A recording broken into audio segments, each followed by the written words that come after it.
What's going on? Welcome into Chalk Talk Social. It is Tuesday, September 2nd. Hope we had a great Labor Day out there. I'm in, as always, with Iman, my co-host. Iman, how we doing? What's going on, Austin? Mr. Dead is back for another episode, man. What a great weekend of sports. I went home for a little bit, so I got to kind of refresh myself getting ready for this week, man. But, man, I'm enjoying it. I'm loving it, and it's time. Oh, baby, football is back. Social media is lit up with football highlights. We had a slate, and now guess what? We got NFL football in our lives every week until middle of February. Wow! Yes, sir. Yeah. We can wait for this. Christmas early. Valentine's Day early. Oh, gosh. It's a great to get Christmas in September. There is not much better. So, like we said, we had a hell of a weekend in sports. Let's dive right into it. Classic kicking off the Monday or the Tuesday episode with the top 10 in 10. Iman, I will send it over to you to kick things off. What do we got? All right, starting at 1, the number 1 Texas Longhorns took that loss to the number 3 Ohio State Buckeyes in a defensive battle. It was 14-7, but Ohio State stout defense led by new DC Coach Pencil, ex-3-time Super Bowl champ Matt Patricia.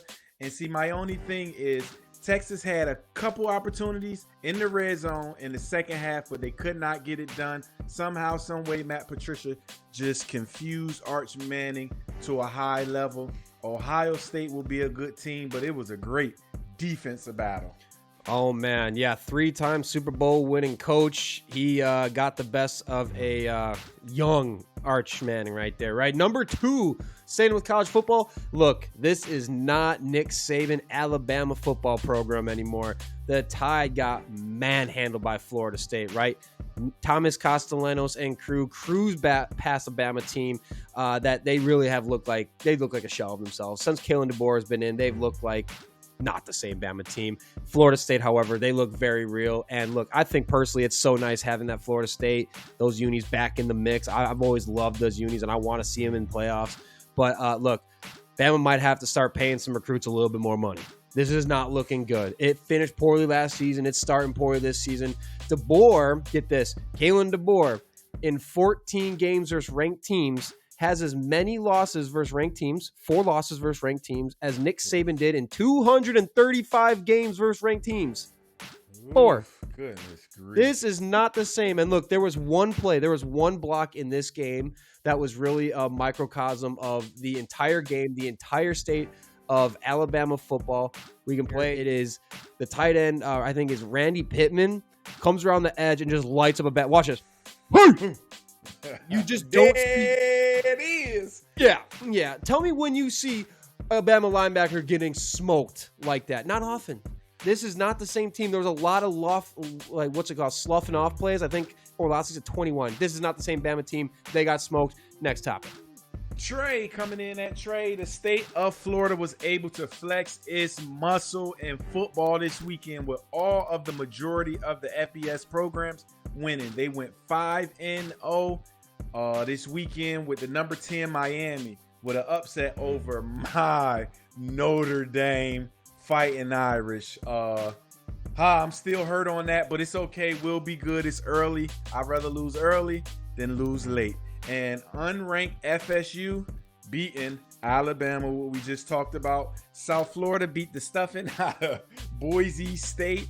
And number 15, Florida and FIU also gained wins over FCS programs. But I am telling you now, I think Florida is going to be the best Florida team because they have the best quarterback with DJ Lagway. See, listen, football is a quarterback game. And I think he's the most talented dual threat quarterback actually in the SEC. So I know he's going to be the best quarterback in the state of Florida. So I'm saying Florida Gators will end up the best team in Florida this year, and probably coming in second Miami because I like that defense. And Carson Beck is a vet coming from Georgia. He's played a lot of games. He knows a lot of those big stages. So I think they'll be coming in second. Yeah, let's revisit that after this. I have something to say. Let's go to number 4. Sting on best quarterbacks in a state. We got to keep an eye on this cat out of California. And forgive me, I try my best to not butcher this name. Jaron Kiave Sagapolatele. So Jaron Kiave Sagapolatele. Boy, number 4 quarterback in his class coming out. He ripped for 234 yards, 3 tuds. He's got the height. He's got the athleticism. And I would wager, like I said, he's the number 4 quarterback in his class. He was one of the most refined looking quarterbacks this entire weekend. I think Cal has got a real one on their hands with Jaron Kiave. He did come out, set the all-time passing record for the state of Hawaii in high school at 10,653 yards passing in high school. Look, this kid knows how to sling the rock, and he looked every bit of that prolific type of passer in California's win this week. He looked so good. He was making some money, big time throws. He had a 30 something yard that was just a beaut right in the bread basket. Like, he did not look like a freshman playing his first game. He looked like he got years under his belt playing quarterback. Really impressed by that kid. I think Cal's got a real one. Number 5, what do we got? Number 5, LSU receiver Baron Brown was robbed of a touchdown tud.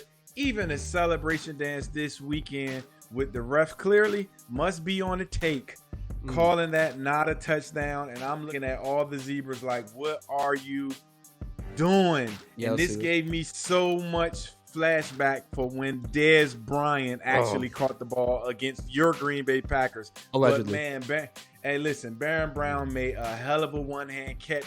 And in my eyes, all you have to do is have the nose of the football cross the pylon. And to me, that's a touchdown. But I do know that they're saying now that receivers actually have to finish the catch to the ground and not bobble it. But I just didn't think that rule would be in the end zone when all you have to do is have the ball over the pylon with your foot in bounds. So I was kind of confused on that, but I could see where they're coming from. But man, Baron Brown, you just got to do a dance this week on social media, on your Instagram or something, because that was a touchdown, clear as day. That's what I'm saying. Since when has the ball crossed the plane not stopped the play?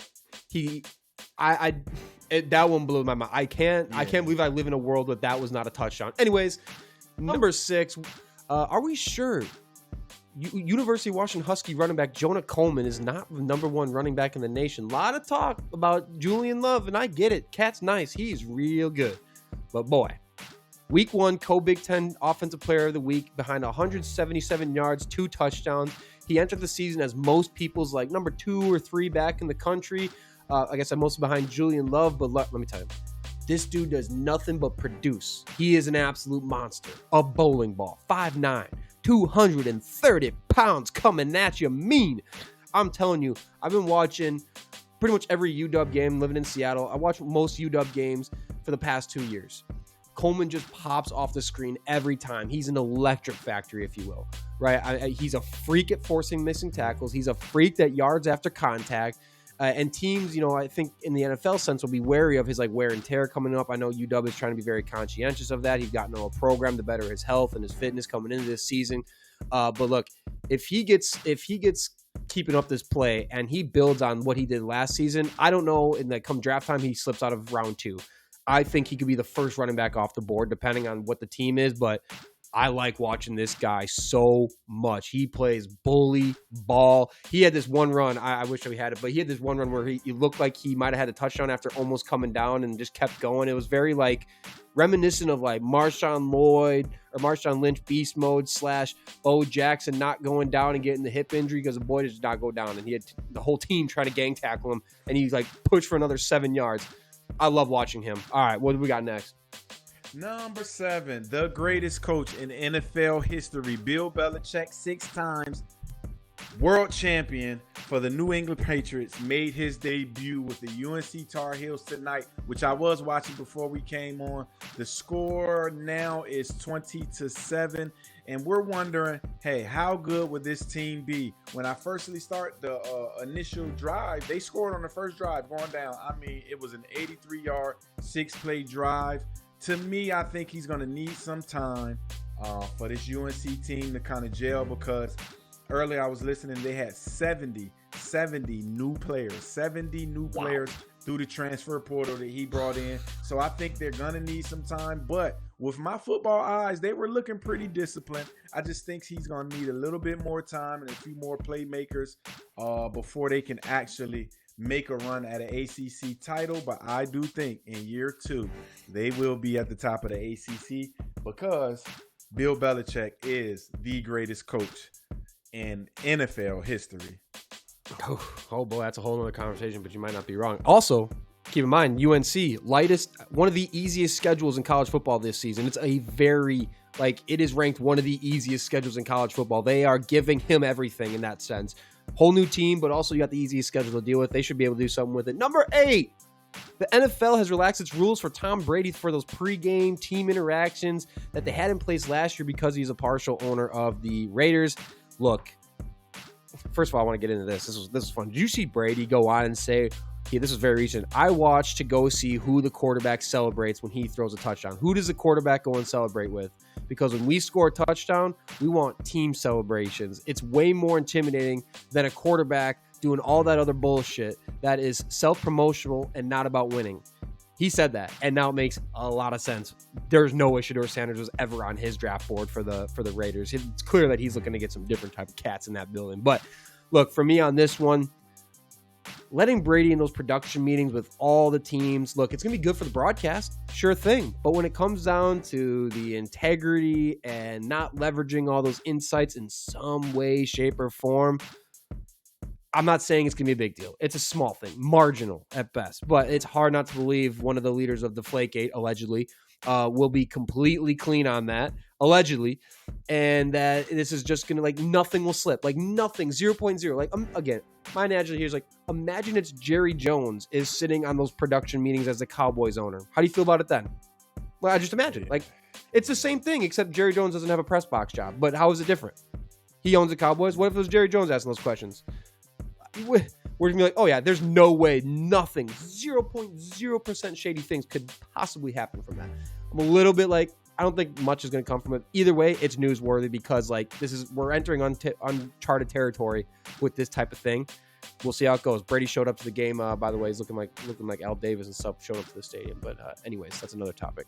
Number 9, as we stay on quarterbacks, I gotta say we're gonna go in on number 9 as the dumbest move in college football this year. Nico Iamaleava. I don't want to mess his name up, but I want to say it's Iamaleava, who left Tennessee because of maybe an extra $200,000 in his NIL. And yes, it wasn't all on him. I'm hearing that it was his dad and his representative, his agent, who actually wanted to go back to Tennessee and up his NIL deal that was at $2 million, and he wanted to up it and ended up at the worst team in the Big Ten this year at UCLA. Austin, if you would have seen that game, and granted, he's a 6'6", 215-pound quarterback that probably can make every throw on the field. But when I tell you he had no talent, I seen better talent in high school football at IMG than they have at UCLA. And he's going to have his money still, which is still less than what he was getting paid at Tennessee. But he is going to have a dreadful season looking at these bums every week, not be able to make catches, not be able to make plays, not be able to make blocks, not be able to make adjustments. And he could have been at Tennessee, where they're going to still be one of the best teams in the SEC this year, because after their first game scoring 45 in such electric fashion, I just think Nico just made the dumbest move in college football last year. So that's 9. Yeah, that wasn't a beautiful game. And I think with the California state taxes, doesn't he end up... The taxing is way worse in California.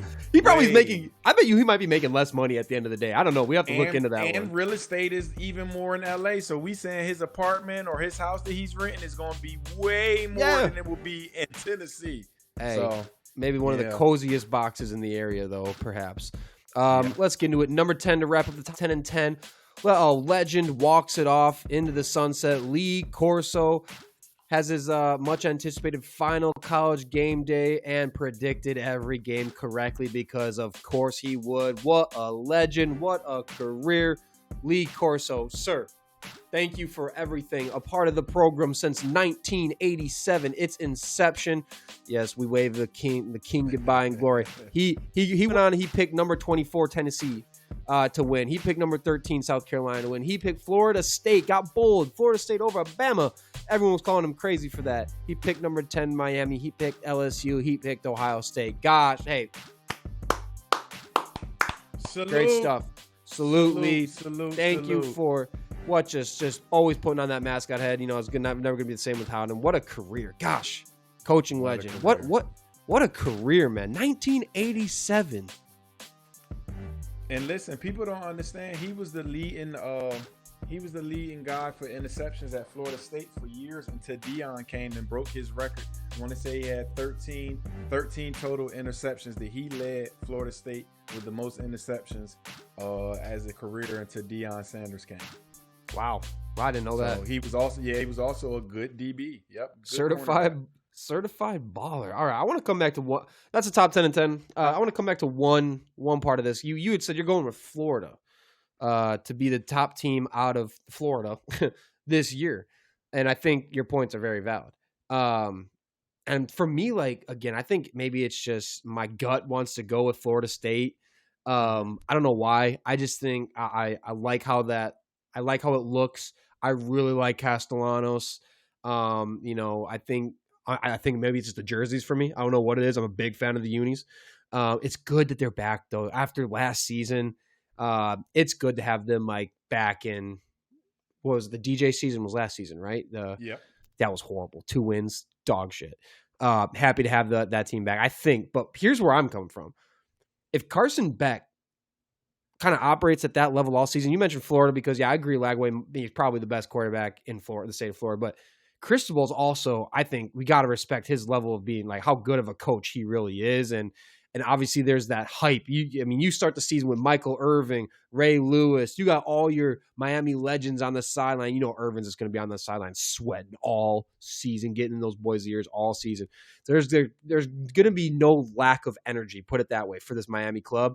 With Cristobal Beck, it's true. He's loving it again.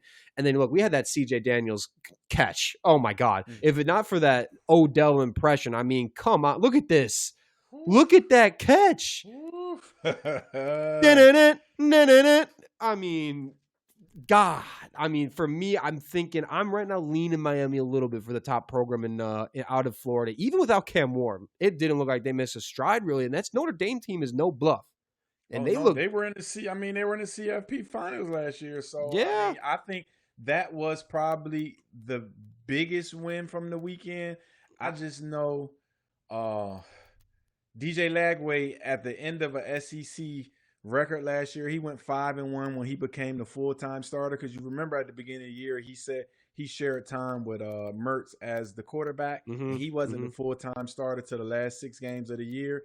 And he really showed some flashes. I think they did a great recruiting this past summer.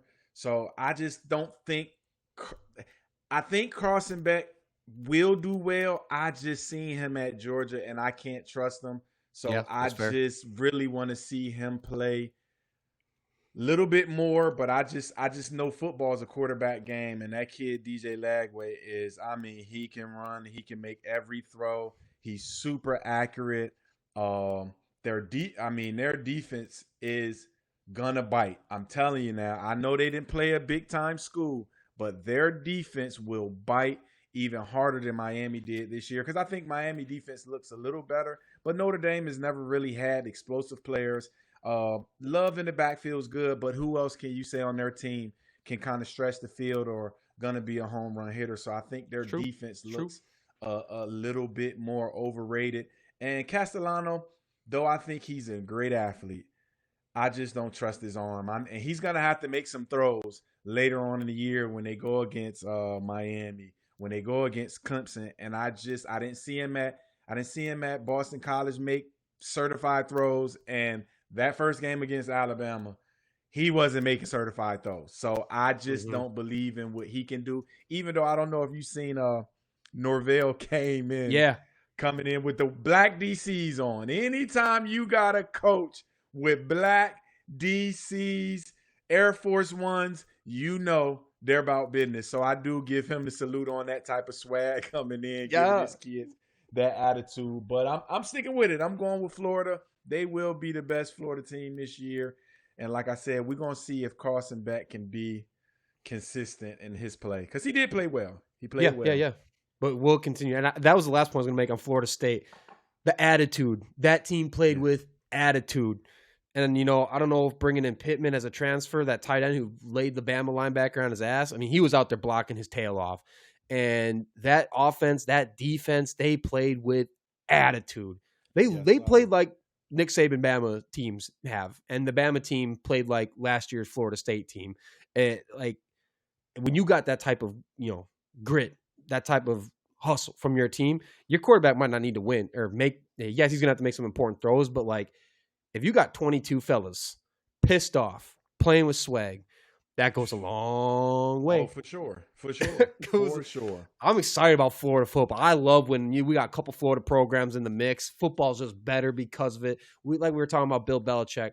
We got UNC in the mix. I love having some new colors, some new teams making noise rather than the same, couple teams at the top, the Bama, the Georgia, the Clemson. I like when we got new things going on. So very exciting out of college football. What a great weekend that was. And even better, now we're rolling straight into NFL season on Thursday. We got football kickoff on Thursday, Eagles, Cowboys, and who better to tell us how it is, talk a little bit of Eagles, talk a little bit of previewing the Eagles, Cowboys, and Eagles Superfan, diehard. She's a popular in the community. Eagles Shirley, we got her on the show to talk a little bit of Eagles football with us. Shirley, what's going on? Let's go. Fly, Eagles, fly. Woo! Yo, listen.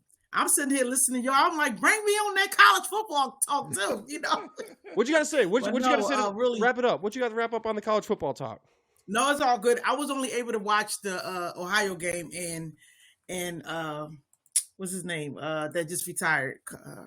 I just want to give my shout outs to him too. And I was watching him way back when, and I just thought he was just hilarious, calling the games or calling who was going to win, watching to see what, scout hat he was going to put on to call a game. So when I watched that last game, I knew he was going to pick Ohio, though. I had a feeling. He was right there in their home state. How are you going to pick the other team? He could not do that. They would have tore his head up. Oh, yeah.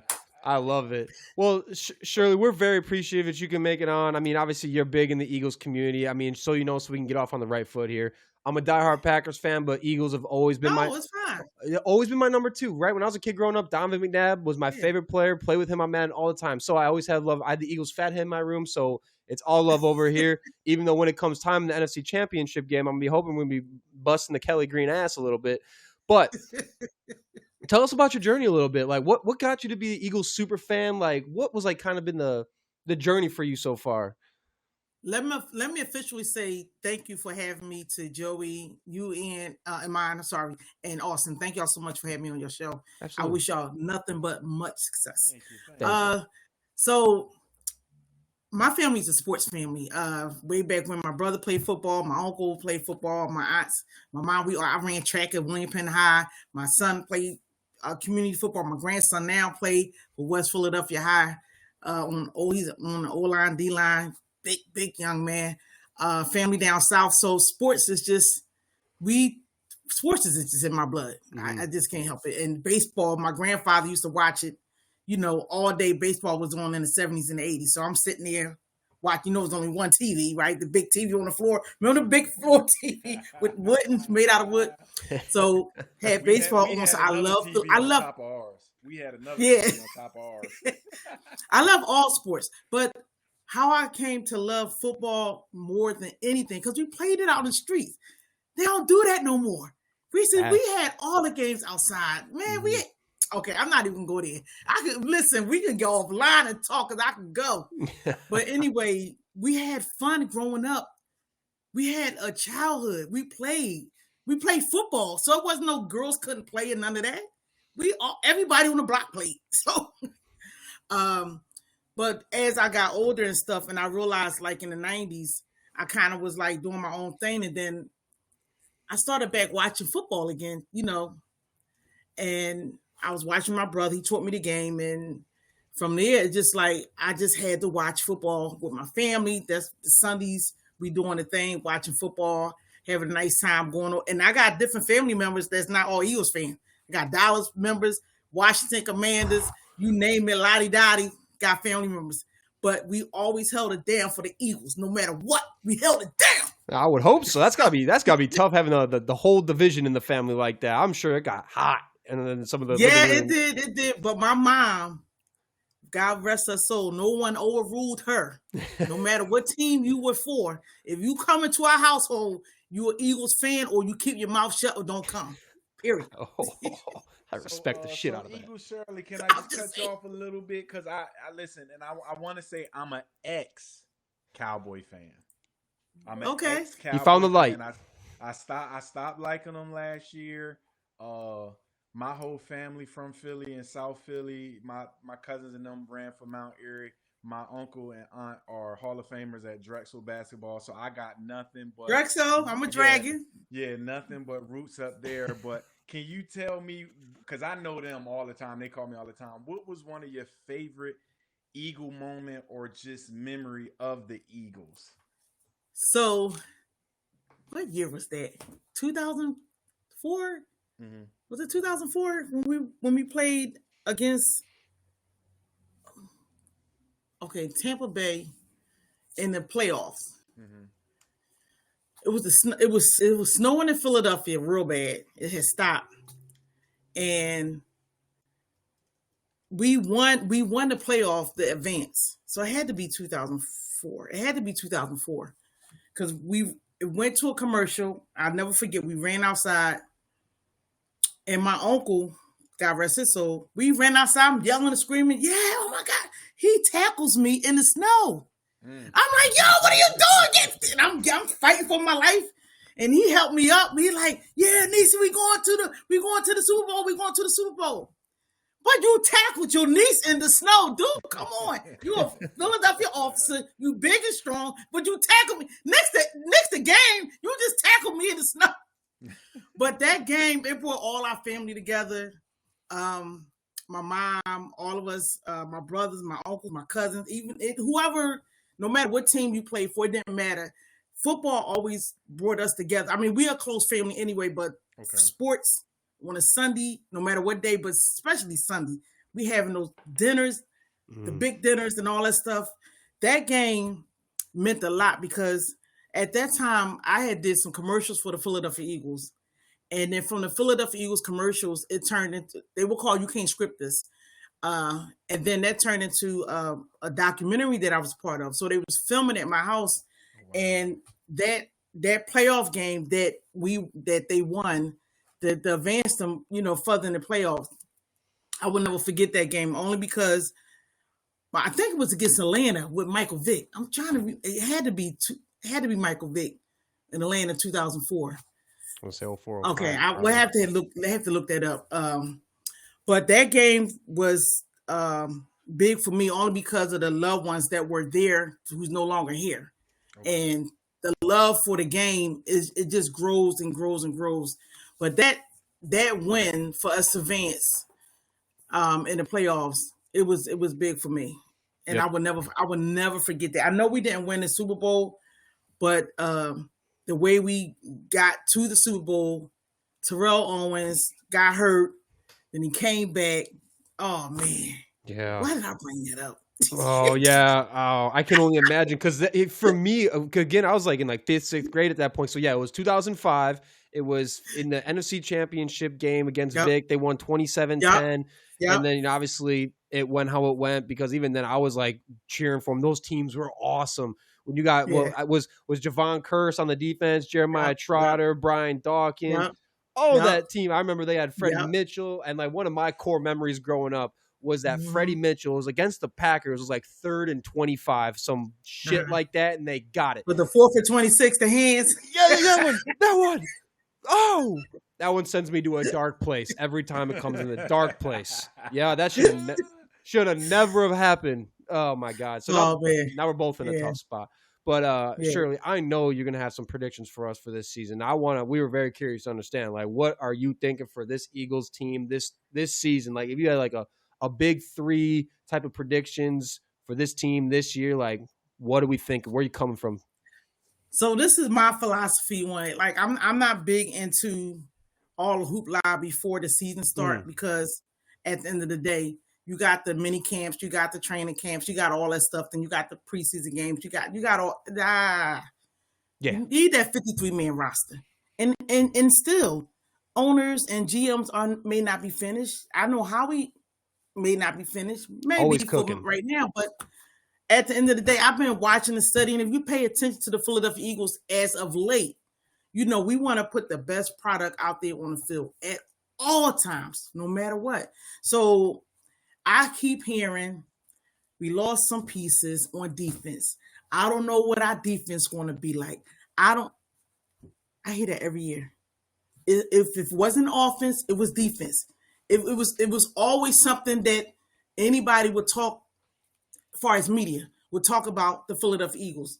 At the end of the day, we have to prove who we are every year, period. No matter who the people are, besides that locker room, those guys in that locker room, they know what they can do. The coaches know what they can do. The defense, Coach Vic know what they can do. And he know who he needs to bring in, general manager. Just think about it. I did not know, and I like that Johnny Wilson was one of my picks. The wide receiver that got hurt in the Bengals game. I was like, oh my gosh, no. But what's the boy name that he brought in? Mechie, right? Mechie, John Mechie. Yep. Mechie. Yep. But go back and look when he got brought in. Everybody like, why? We don't need another wide receiver. Wait, but you don't know what's going on in the back end. You didn't know that boy got hurt and how bad he was hurt, and now he's out for the whole year. Howie is on it when you're not even thinking about it. He's looking at it, he's assessing, and he's doing his thing. So I want to say to the folks that never want to give us a chance, that we always got to prove ourselves. We don't owe nobody nothing. The Philadelphia Eagles don't have to prove nothing to nobody but to themselves and to each other. So my prediction for our defense is to stay true to who you are. And I believe that Coach Vic, if the guy's not ready, that's on that field, that cannot hold down or lock down on a running back or a wide receiver, or if you're on a lineman and you can't hold your position and our quarterback getting hurt, pull him. I'm just saying, let them sit for a play, let them sit, and bring somebody else in. But they don't really do that. But I would do that. That's why I'm not like that. But I believe, far as prediction, I know what our team is going to do because they don't have to prove nobody nothing. Now, who do have to prove on Thursday night is Dallas. I was just coming to that, Miss Shirley. Let's talk about it. They got a new coach. Coming there. Dak just came back. Come on now. Talk that talk. They got to see what the defense look like without Mekhi Parsons. You know what I mean? And now you got CD. You got Pickens. Come on. They got something to prove. We don't. We're going to go there and play football and have fun. I'm going to stop there and let y'all talk because I can go all day about Thursday night football. Miss Shirley, you're talking to a real Philadelphian. When you hear bull come out of their mouth, they don't say boy, they say bull. You talking to somebody straight from Philly when she say that bull. Hey, listen, when I heard that, Miss Shirley, I said, oh, Lord, that Philly coming to her. Oh, Lord. And I know you say Dallas actually has to prove a lot against Philly. But now you and I both know, Miss Shirley, that Dak has. You can drop the miss. I'm just Shirley. Oh, all right, Shirley. Yeah. So I'm from Virginia, so I'm just all down south. Just got all the manners in the world. I get it. But Shirley, Miss Shirley take too long for you to get out what you want to say. So just Shirley, let's cut to the chase, man. Listen, Eagles need you on the side. Eagles need you on the sideline. That's what I'm saying. Yeah, Dak has always had success against the Eagles. So let's be clear. He doesn't really have to prove much against Philly because he's always had good games against Philly. Now, I do think Dallas defense is coming in where Philly are thinking, hey, they don't have Micah Parsons. We may be able to take advantage of them. But to me, as a collective, I think the Dallas defense will be a little bit better because they won't have to just rely on Micah Parsons trying to make a whole bunch of plays. Because now we're starting to hear a lot of time Micah was doing his own thing on the defense. Now some of the teammates are starting to come out and saying he wasn't staying in scheme. He wasn't staying with his assignment. Sometimes Micah would just go do Micah. And yes, sometimes it make plays, but we know when you got to stop the run, you have to play assignment football. So I think the Dallas defense will be just a tad bit better assignment football coming in Thursday. And Pickens won't be playing because he's getting suspended for PEDs. I heard he's getting suspended indefinitely for PEDs. But I mean, wait a minute. I mean, I'm telling you, I heard he's on that test, but I don't know why he's taking it. But I'm telling you, and I know I'm not a Dallas Cowboy fan anymore, so this kind of hurts me, It kind of hurt me, Shirley. But I think Dallas will. I think this is real. No. I think Dallas will win because y'all are coming off. Hold up. Wait a minute. Y'all coming off a Super Bowl win, so y'all still no. Wait a minute. Still drinking champagne. No. They've been stopped that 2 weeks in. They stopped that. Listen. See, you've been a Dallas Cowboy fan for so long. Jalen Hurts is not the normal quarterback. No, he's not the normal quarterback. Shaquan Barkley is not the normal running back. Their mentality is totally different. But I want to go back to something you was talking about, far as who has to prove something. I wasn't saying that Dak had to prove anything to us. He got to prove something to Jerry Jones. He ain't got to prove nothing to us.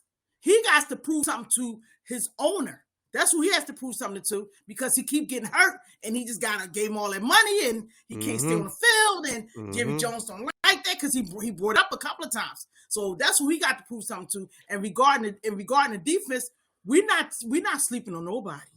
Yeah, we have to rely on what we do on offense. That's what we have to rely on. We're not worrying about, we respect other opponents because we have to play them. But at the end of the day, the Eagles have to focus on what the Eagles can do, should do, would do. Not like have to fall into, okay, we coming off the Super Bowl. That's the old Eagles from the Super Bowl 52. That's not this Eagles 59. We ain't still drinking no champagne. We ain't doing that. You know they what? Stopped after 2 weeks. I'm gonna be honest. I don't know how I missed this one, but I had no idea Pickens is actually suspended for four games. Pickens is actually suspended. And to me, that plays in the Eagles' favor because, look, I think we're the Eagles and, they brought in Ja'Cory Bennett. Obviously, Quinyon Mitchell is a dog. But, what are you going to get with Adoree Jackson, Keely Ringo? I think that DB room outside of Quinyon Mitchell and Ja'Cory Bennett's nice. I think he'll be a good player. But outside of Quinyon, really – I think there's going to be some figuring out what they really have there. And so to not have to go against Pickens and Lamb in week 1, I think is definitely playing to their favor to open up the season as those guys are, Bennett's new. Quinyon, again, I wish he was a Green Bay Packer real bad. And then my only other thing for the Eagles that I'm a little bit, and look, again, Nolan Smith, you want to talk about just an outright dog and is going to get in your face. Like he has got characteristics of Micah Parsons. I'm not saying he is. He has characteristics with how he plays and just gets after it. I love him. But, they don't have Brandon Graham anymore. It's Nolan Smith and Jalix Hunt. I don't know if you feel like amazing about your edge rush right now until they start proving themselves. So I'm a little worried there too. Well, I went to I know that you can't take stuff away from the training, the preseason, and all that, but you look for certain things that they're supposed to do while they playing the game, right? And before I got on the call, maybe around a couple of hours ago, I took one more watch of the Super Bowl because I was there in New Orleans. So I watched the game a few hours ago, and I saw some plays that defense made. Nolan Smith is one of them, and not really Jalen Hunts, but I believe in him because I saw some plays that he made during preseason. These guys are hungry. And although Brandon Graham is not playing, they are still in their ears. You know what I mean? They are still in their ears. And I know number 2, Darius, he's not here no more. But when he kept saying, I'm Slay. getting them prepared. Slay. I'm getting Slay. I'm getting them prepared. I'm getting them prepared. I'm getting them prepared. He was getting them prepared because he knew he was moving on. So that gave me peace, on that side of the ball. So I am good with where they at right now, but the test and trials is not going to come until they play, on Thursday night. And then they're going to have to make adjustments. So we are looking at, for me, this is what I do.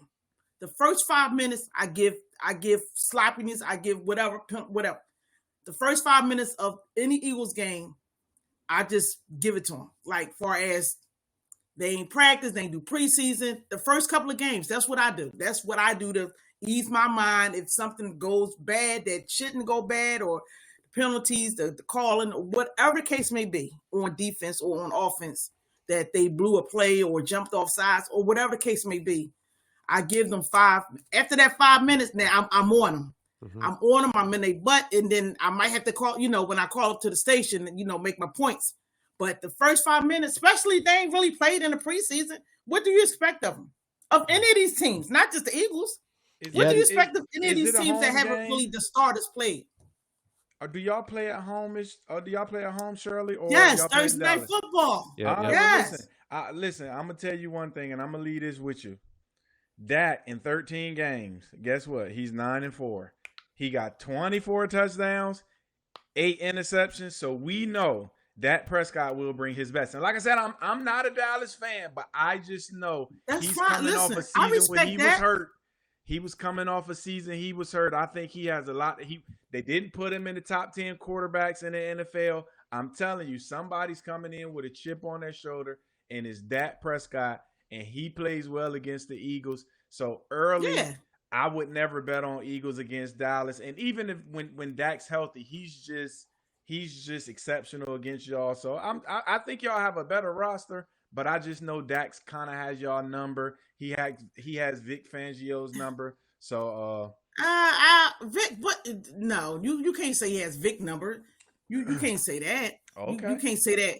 It's going to be different. It's going to be different for both sides, for both teams, because they made changes, we made changes. Mm-hmm. We got different players, so different management. For not head coaches, but far as Dallas got a new head coach, and he's looking to make a name for himself. He's looking at the create plays and to test our defense. He's looking to because he wants to win too. But I don't care about what Dallas want to do.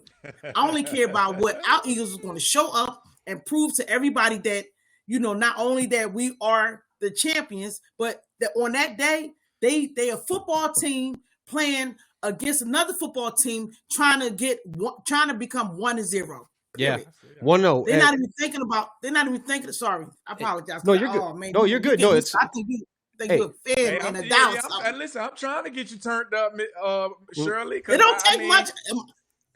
It don't take much. Yeah, I was going to say, where I think this is going to be a super interesting way to start the season, like you said, Shirley, is lots of new coaches in this one. Brian Schottenheimer takes over. They got Eberflus in there now. Eagles' new offensive coordinator, Kevin Patu. I know he's been with the team, but now he's in there. There's a ton of new coaches and a new systems getting put into this. This week 1 should be real interesting. And look, here's my only other thing when it comes to the Eagles and what that means. Kellen Moore, correct me if I'm wrong, he was there for 1 season, correct? Right. Yeah. Right. So, and from a quarterback, thankfully Jalen Hurts is tenured. He's a vet now, because when you generally are bouncing around system to system to system, even though they're a good team, that doesn't help necessarily. Now, Saquon just got rid of the number 1 player in football. They got the number 1 player in legitimately football in their backfield, and Jalen Hurts is as good of a running threat as anyone. Is he the best passer in the world? Absolutely not. But the way the offense works with him, it's so dynamic and it's so impressive. And look, he makes a lot of good throws, and he knows how to get the ball to AJ Brown. Is that just oh man, he knows how to get the Go ahead. I'm so tired of everyone judging how this man passed the ball. That man said out his mouth. Jalen Hurts said out his mouth. He now. He learned that what is needed is just to win. Yeah. It's just to win.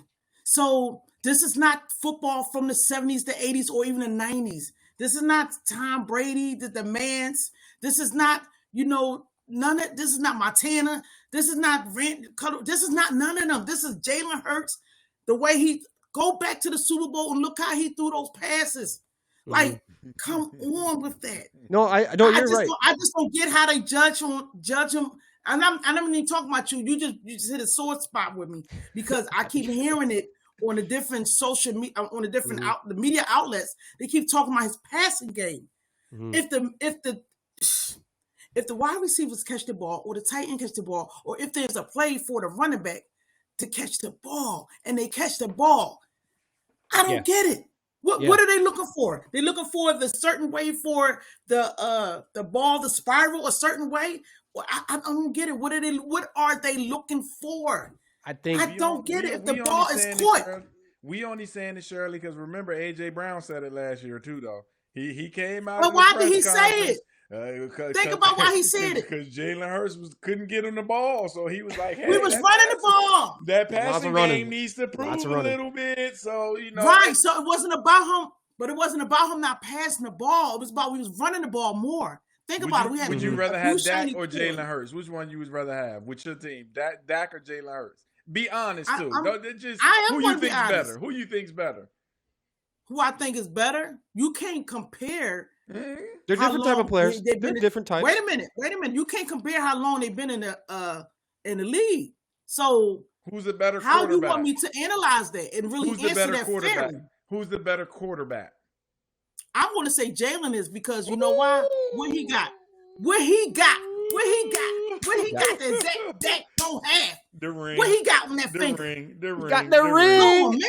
Trent Dilfer got a ring though. Sean King got a ring though. I can go down a list of a whole bunch. That's not the point. You just asked me. You're right. I'm sorry, Shirley. I'm sorry. No. Seriously. No, but at the end of the day, if you take the longevity of Dak versus Jalen Hurts, it's no comparison. That's not fair. Yeah. He's been in the league longer. He has a longer arm of things that he's done compared to Jalen Hurts. Dak has not went through every year of having a new coordinator. No, yeah. Come on, man. That's true. Look, and y'all, oh my goodness. See, I'm getting mad at you now, man. I'm pressing them buttons. He's pressing buttons over here. He's trying to test how far he can go. You made a good point though. I was gonna say, I think your point is like, look, they win. They got a ring. And look, does he make – and I think the problem is with Jalen is we live in this social media world now because everyone's like expects every quarterback to be Patrick Mahomes or prime Aaron Rodgers, and if you're not that, then you're not good enough. And then they see that he doesn't lead the NFL in any passing stats ever. And yes, we can all be honest, he doesn't hit the deep ball as consistently as he could, but it does not take away from the talents that he has and how just incredibly dynamic that offense can be because of his presence. At the end of the day, it's only about winning and how you get there. And I think that question, like Dak or Jalen, is like, it's tough because look, for me, and just hear me out, I think Dak is probably a better quarterback, just simply quarterback passing the ball, but I would rather have an offense with Jalen Hurts in it. Those are two different things. And I think I can win more with Jalen Hurts in my offense, even if Dak is technically a little better passer, maybe he's, a little bit more prolific, has some more MVP type throwing performances than Jalen. But I would think I'd rather have an offense with Jalen Hurts in it. Just because it's so hard to stop the Eagles offense with Jalen Hurts on the field. And he don't get hurt. He's a double threat, right? Yeah, he's a double threat. Yeah. That's why I was asking him, how do you really assess and answer that question? Which quarterback is better? One been in the league longer than the other. He has some ups and downs, but why haven't Dak made it to the point where he's in the second round of the playoffs? Like, what is the stop? Not elevating. Like, why you got me thinking about my Philadelphia 76ers right now? Come on now. Joel Embiid. Hey, how about we wrap this one up, Shirley? Let's wrap it up with what is your – I mean, now we got high over the Cowboys and Eagles, and I love that. What is your final score prediction for the Eagles, Cowboys kicking off the NFL season this Thursday? What a way to start the season. Come on. So, I don't do scores. I know you don't, but I need it. Let me tell you why I don't do scores. Because I don't want to undersell my team. No. If I give them a score and they score higher than it, 52 I believe nothing. in them. All right, so my prediction is that I do see them winning. I do see it being a little sloppy game on both sides because of, like I said, it's too many players, not even just players, coaches. It's a lot going on.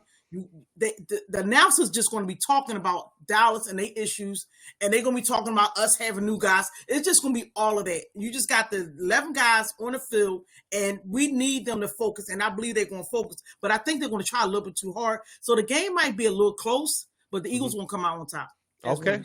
I love that. And then, I was going to say, okay. Go ahead, Iman. Go ahead, Iman.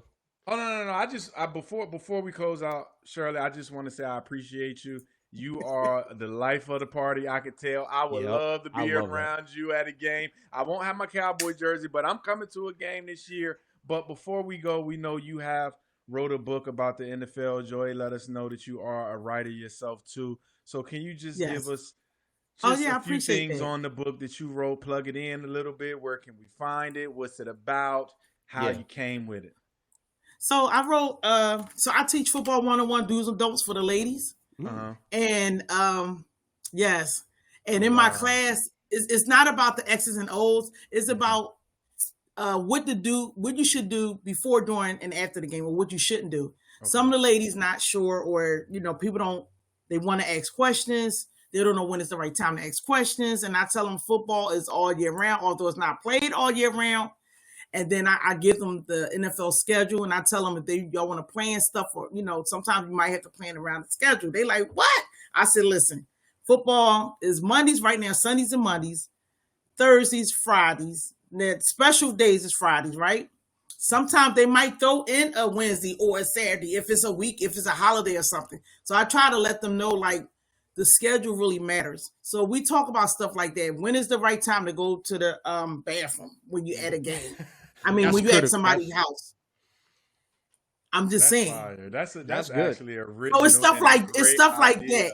I'm gonna buy that for my mom because she's been watching football for 30 years. I played quarterback in high school. I played receiver in college, and she knows absolutely nothing.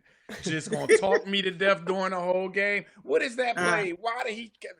I'm gonna buy that book for her because goddamn, she needs to know the do's and I appreciate that football. Yeah. But that's awesome.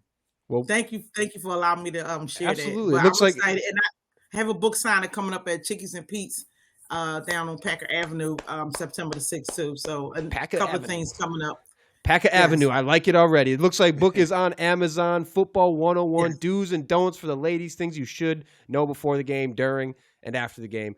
Shirley, thank you so much for coming on Chirping Eagles with us. You are an absolute electric factory. I love the passion. You know what you are talking about. There's going to be some damn good value in that book. I can just tell. Yeah. So it's a little humor too. It's good. Yeah. I love it. Thank you so much for coming on. Thanks for having me. Hey, thank you, go Birds! Go Birds! EAGLES Eagles. EAGLES Eagles. All right. See you, Shirley. Thank you. So much. Shirley. God bless. Thank you. All right, now let's roll it. Wow, hey.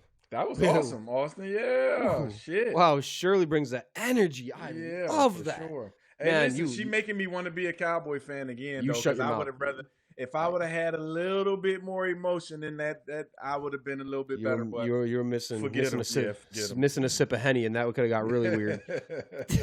But hey, that was amazing. Wow, the energy. Now that's got me way extra hyped for Cowboys Eagles kicking off the season here. She gets it. Oh man, just a lifer, man. That, like you said, talking to Shirley at the party during the Eagles watch party. Hey, you need me to be an Eagles fan today? Yes, ma'am. I'll be an Eagles fan today. Good time. Well, wow, awesome interview. Awesome having Shirley on. Make sure to grab the book on Amazon. At least check it out. But to wrap up the show, obviously it's all football. It's all college football. But folks, yes, baseball is still going on. We got to tap into it because we got some hot, tight playoff races worth watching. In MLB coming up here, couple of ones that we wanted to point out that you got to keep your eye on. This is gonna get hot down the stretch. NL West, the AL race for first and second, and the AL West. So just to kick this off, in the NL West right now, the Los Angeles Dodgers are only up 2 games on the San Diego Padres. These teams hate each other. They hate each other. Like if their logos could strangle each other, they would do it. Like they want to get in each other's throat like that. But pause. Anyways, they hate each other. The Padres haven't won the division since 2006. And this is where I think it gets interesting. For some reason, baseball did not want them to play each other to finish the season or even in September. So that's an unfortunate thing. But Dodgers does have the series win against the Padres this year. Also, but Dodgers finishes with Arizona and Seattle. The Padres are finishing with Arizona and Milwaukee. Yeah. These are not, I mean, the fact that they both play Arizona is great. Is interesting. But the Seattle and Brewers are other teams, and Seattle is fighting. They're fighting to take out the Astros, so they're going to be busting like tail out there too. This is going to be an interesting race at the end. And I don't know exactly where I'm going. I think the Dodgers are I don't know. I honestly don't know because right now the Padres got some talent. Ramon Laureano is their best hitter right now. He is crushing the baseball. Taking leather off the baseball. Obviously got Tatis. They got a lot of talent on that team. Dodgers, we all know, got the talent. I mean, if I was a betting man, I want to take the Padres. If I'm a betting man. I don't know. I think they're hungry. They feel hungry. It feels like they're pushing where the Dodgers, they're just refining their footing a little bit. Fun fact, we just saw Will Smith, that catcher. He had his 4th walk-off home run for the Dodgers. The Dodgers also have 4 walk-off home runs. I can't remember when the stat is. I can check real quick. The Dodgers, though, they have 4 walk-off So Will Smith had a pinch hit walk-off home run, right? That's his 4th one for the Dodgers. And the stat is that the Dodgers actually have 4 pinch hit walk-off home runs since 2019. All of them are Will Smith. That same guy has all the pinch hit walk-off home runs. Big Willie. But, I think the Dodgers are kind of just refining their footing a little bit. They're 6-4 in the last 10, but I think I'm going the Padres. They're hungry. They seem hungry. They hate the Dodgers. And I like the team that's hungry. They're close. I don't know. I don't know if you got thoughts on that, but that's where I'm at. Yeah, well, I'm going to move on to the AL race. For first and second, the Tigers are only up a half. I mean, a small half game up on Toronto. They're 3.5 up on the Yankees and 4 up on the Red Sox. Now, one thing I can say that the Tigers have to close out September going against the Yankees, going against the Red Sox. So I do think that they're going to struggle at the end because we know they have not found a number 2 in their rotation in pitching. And coming in late September, coming in October, you're going to need pitching, because it's not about how you start, it's how you close, and pitching close seasons. So I think the Tigers will end up slipping. I think Toronto will, the Toronto Blue Jays will end up winning the AL. I'm not sure about how far the Yankees and Red Sox will creep up because I think Detroit will be able to hold that second place. Because listen, I'm just not super excited about the Yankees this year. No, I don't know what it is, but it's just no excitement from them. They haven't really been consistent. So I don't think that they will creep up. I think Detroit will be able to hold on to the number 2 spot, but I think the 6 Gods will end up taking the AL race just because I think their pitching is a little bit better than Detroit.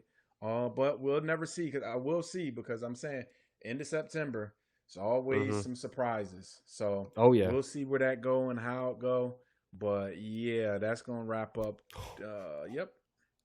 Okay. And then one more before we get into we'll finish the episode with a news update on UNC. I'm sure everyone knows the score by now, but oh my God, looks like UNC is getting shit pumped. Yeah, I think they had a 75-yard, TCU had a 75-yard kick return touchdown. Wow, Belichick. It started okay. Damn, yeah. Did he let the girl get out the headset or something? She must be calling plays because it was just she's calling 7 at halftime. Yeah, she's been calling a lot of shit this summer and this whole run up. It seems like she's been in control of everything. Maybe we need to take some reins back. I don't know if she got the headset on or whatever's happening. This is not a Bill Belichick score. This Jordan girl, she's toxic. I don't know. That's one of the weirdest situations I've ever seen. Like not letting Bill answer certain questions on a podcast or on an interview was weird behavior. I don't know. And again, the age difference was like 50 some odd years is just. But you know, like I know, Austin, it is the power of the meow, the power of that on her. She has that over him, so she's letting him call some shots. Cause boy, she putting it on him. So he good on you, Bill. Pop 2 or 3 before he get to us. So. Hey, good on you, Bill. Last race in the MLB, the AL West. This one's a good one. Astros, Seattle. It's getting tight. Look, the Mariners have not won the division since 2001. That historic ball club they have. And look, they're still the only team yet to appear in the World Series, right? So any extra help they can get along the way is going to be needed. And look, they play each other on a series September 19th through the 21st. The series is tied 5-5 right now. So this one is going to be interesting because the Mariners are always a team. They're just barely sneaking into the playoffs. This year, they got so much going right for them with obviously Cal having an MVP season. The pitching is looking really good. The top 5-6 of their lineup has been hitting really well. But look, the Astros just got back Yordan Alvarez, who's been out since May. That is a huge bat to get back into your lineup, especially going into the home stretch of the season.